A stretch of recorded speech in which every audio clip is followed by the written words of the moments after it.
कश्मीर में आतंक पर प्रचंड प्रहार लगातार जारी है। जम्मू कश्मीर में आतंक के खिलाफ बड़ा एक्शन देखा जा रहा है। पीओके में बैठे आतंकियों पर प्रहार किया गया। 7 आतंकियों की संपत्ति को जब्त किया गया। पीओके में बैठे 7 आतंकियों की संपत्ति को जब्त कर लिया है। किश्तवाड़ में आतंकियों की संपत्ति जब्त की गई है। अजय, किश्तवाड़ में आतंकियों की संपत्ति जब्त की गई है। पीओके में बैठे हुए ये 7 आतंकी जिनकी संपत्ति पर कब्जा किया गया है, उनकी संपत्ति को जब्त कर लिया गया है। बड़ी कार्रवाई की जा रही है। अब ये जरूरी हो जाता है क्योंकि जम्मू कश्मीर में मौजूदा आतंकवाद को अगर खत्म करना है और तो टेरर इंफ्रास्ट्रक्चर को खत्म करना बेहद जरूरी है।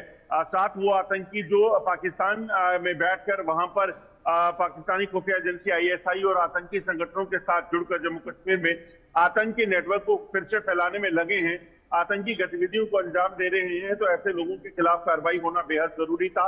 और उसी के मद्देनजर जो है 7 आतंकी, वो आतंकी जो सरहद पार पाकिस्तान में बैठकर जम्मू कश्मीर में आतंक का जहर घोल रहे हैं और हत्याओं में शामिल हैं, उनकी संपत्तियों को जब्त कर दिया गया है। और करोड़ों रुपए की संपत्ति को जब्त करने का मकसद बड़ा साफ है कि किसी भी तरीके से ये जो टेरर इंफ्रास्ट्रक्चर है उसको खत्म किया जाए, क्योंकि आतंकियों के मददगार जो है वो पैसे की एवज में देश के खिलाफ और लोगों के खिलाफ जो है यहाँ पर आतंकी गतिविधियों में शामिल रहते हैं। तो इसी के चलते जो है प्रशासन सख्त हुआ और पिछले कुछ समय में देखें तो इस टेरर इंफ्रास्ट्रक्चर को खत्म करने के लिए उनकी सरकार जो है वो प्रशासन जो है वो इन्वेस्टिगेशन के बाद जब ये पाया जाता है कि ये लोग जो हैं वो जम्मू कश्मीर के दुश्मन हैं, लोगों के दुश्मन है और पाकिस्तान में बैठकर यहाँ आतंकी गतिविधियों को चला रहे हैं, तो उनकी संपत्तियों को जब्त किया जाता है।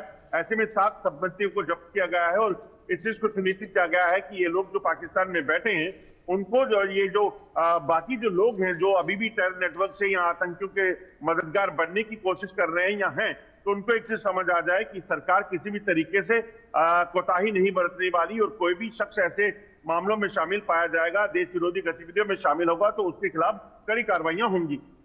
बिल्कुल बिल्कुल। और जिस तरीके से अजय ये सिलसिला कार्रवाई का चल रहा है, काफी तेजी के साथ आगे बढ़ता नजर आ रहा है, क्योंकि जिस तरीके से संपत्तियों पर भी नजर जो है वो बनी हुई है और उन पर भी अब जो है कार्रवाई की जाने लगे हैं। इसी के साथ सरकारी कर्मचारी भी इसके लपेट में आ रहे हैं। साथ ही साथ अगर बात की जाए तो देखिए अभी तक कई ठिकानों पर 100 से ज्यादा ठिकानों पर जो है छापेमारी की कार्रवाई हो चुकी है और बहुत सारे लोगों को हिरासत में लेकर पूछताछ की जा रही है, जो कि मददगार बताए जा रहे हैं इन आतंकियों के।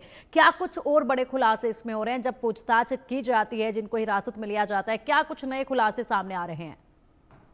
देखिए, मैं आपको बता दूं, ये जो आतंकियों के सहायक हैं, ओवरग्राउंड वर्कर हैं, ये दरअसल वो रीढ़ की हड्डी है आतंकवाद के लिए। जो लगातार आतंकवादी तो मारे जाते हैं मगर उसके बावजूद यहाँ पर रिक्रूटमेंट रहती है, यहाँ पर आतंकियों के ठिकानों पर हथियार रहते हैं और उसके बाद पाकिस्तान को जब फिर से आतंकी यहाँ भेजने होते हैं तो उनको मदद के लिए यहाँ पर नेटवर्क तैयार मिलता है। तो ऐसे में उस नेटवर्क को उखाड़ फेंकने के लिए पिछले 4 दिनों से लगातार कार्रवाइयां चल रही हैं। 100 से ज्यादा ठिकानों पर छापेमारी हुई, जिसमें किश्तवाड़ है, डोडा है, कठुआ है, उधमपुर है, इसी तरह से रामबन, रियासी और राजौरी, पुंछ के इलाके हैं। ये इलाके वो हैं जहां पर आतंकियों को मदद के लिए ये आतंक का नेटवर्क जो है वो फैला हुआ था। और सरहद पार से जब भी कोई भी आतंकी घुसपैठ करके आता था तो इन्हीं लोगों के जरिए ये लोग जो ओवरग्राउंड वर्कर हैं ये उनको बॉर्डर से लेकर तमाम इलाकों पे जहां उनको जाना है, जहां उनको पहुंचने के लिए कहा गया है, वहां तक पहुंचाने का काम करते थे। और इसी नेटवर्क को उखाड़ फेंकने के लिए लगातार कार्रवाई शुरू हुई और 1 दर्जन के करीब इन ओवरग्राउंड वर्करों को पकड़ा गया है।